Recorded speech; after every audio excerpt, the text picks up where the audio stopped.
The outcry over Common Core is building. Opponents are firing from both ends of the political spectrum. All but 4 states initially adopted the new unified standards for reading and math. But over the last few months, 13 states repealed the program or delayed implementation. Education Secretary Arne Duncan is with us in Studio 57. In a moment, we'll look at why Common Core was created. The reaction ranges from anger among critics to mockery from Stephen Colbert and Louis C.K. His kids go to a Common Core public school in New York. They decided there's a new way kids should think, and we're going to prove they're thinking it by having them pass these tests, or we burn the school down. So, and then I look at the problems, and it's like, you know, Bill has 3 goldfish. He buys 2 more. How many dogs live in London? Or something like that. Just look at this math question from the Common Core homework sheet. Jack used the number line below to solve 427 minus 316. Find his error, then write a letter to Jack telling him what he did right and what he should do to fix his mistake. That's a great question. Teaches 2 important workplace skills: math and passive-aggressive note writing. Secretary Duncan, welcome. Good morning. So tell us where Common Core came from and what's the problem here. Well, Common Core is a state-led initiative. Governors, state chief school officers across the country, Republican and Democrat, saying we need to raise standards. They've been working on this for years. It's been voluntarily adopted by over 40 states. And basically, we want children to be able to think critically, to be able to solve complex problems. We want our young people to be able to compete internationally. And to do that, we had to, states wanted to raise the bar. It looks like Stephen Colbert and Louis C.K. do not believe it's doing that. Yeah. Well, first of all, it's very, very early on, too, and let's be very clear. This is a set of standards. How you teach those standards, the curriculum is determined at the local level. But some of the parents say, and because it's more than the comedians, the parents say that it kills innovation because teaching isn't one size fits all. What do you say? Of course, teaching isn't one size fits all. And I think the goal is to help every child be successful, work on their strengths, where they're having challenges, help them there. But we need to have a high bar. Historically, many states dummy down standards. They reduce standards. Why? To make politicians look good. And that's terrible for children. It's terrible for education. It's terrible for our country and for our country's economy.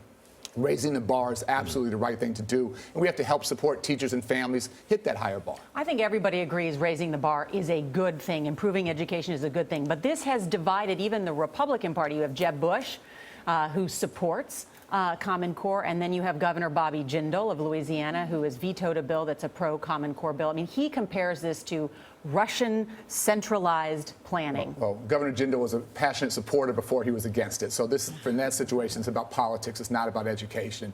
And frankly, that's part of the problem. Republican, Democrat ideology, we need to put all of that to the side. We need to help all of our children be successful, and we need to come together behind that. But go to the point of why people who oppose it really oppose it. I mean, you obviously support it. Having high standards, I think, is absolutely critical. So what's happened so that it somehow has caught on to be opposed to this? Well, again, I think the politics on both the left and the right have some challenges, and there are legitimate questions there. Change is really, really hard, and we see the nation trying to move in the right direction, graduation rates at all-time highs, lots of progress, but change is difficult. So given the politics of things, we wanted to go directly to the teachers who implement Common Core. So we asked one of the schools who does this what they would ask you. So here's a question for you from Dr. Lynette Alexander. She's the principal of West Lawn Middle School in Huntsville, Alabama. What will the Department of Education do to ensure that the Common Core curriculum is serving as an equalizer to all students, especially the disadvantaged? So first of all, we can't touch curriculum at our levels. That's done at the local level. But encouraging states to have high standards, we think, is the right thing to do. And we know when standards get dummied down, it's not the elite kids, it's not the advantaged kids who get hit. It's the more disadvantaged kids that always get hurt when things get reduced. And so fighting against that, driving an agenda around both equity and excellence, we think is hugely important. Does any of the criticism have any merit to you? Can you see what they're saying? There's absolutely room for lots of debate. And again, raising the bar, higher standards, we all agree, I think, is the right thing. Right. How you implement higher standards, that takes a lot of hard work. So making sure teachers have the support that they need, helping parents to understand that, helping principals understand their role. This is going to take time to get to the right spot, and there's nothing easy about it. The easy thing to do is, again, to dummy things down.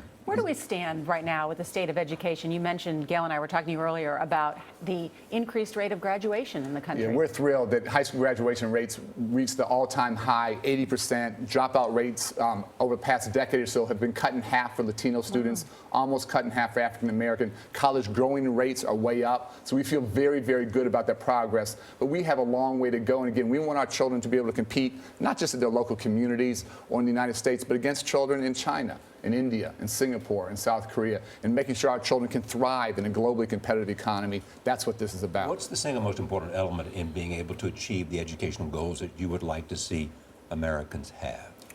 There's never one simple answer. I get asked that a lot.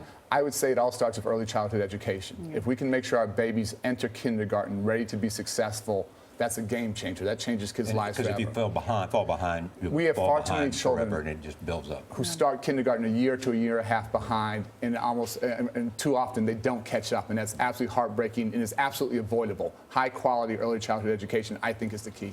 I'm excited to hear graduation rates going up. That's the first time I've heard that. It's huge. It's Against big time. everything I've heard. Lots of about hard work by education. students and teachers and their families. All right. Thank you, Secretary Duncan. Good to see you in New York, New York.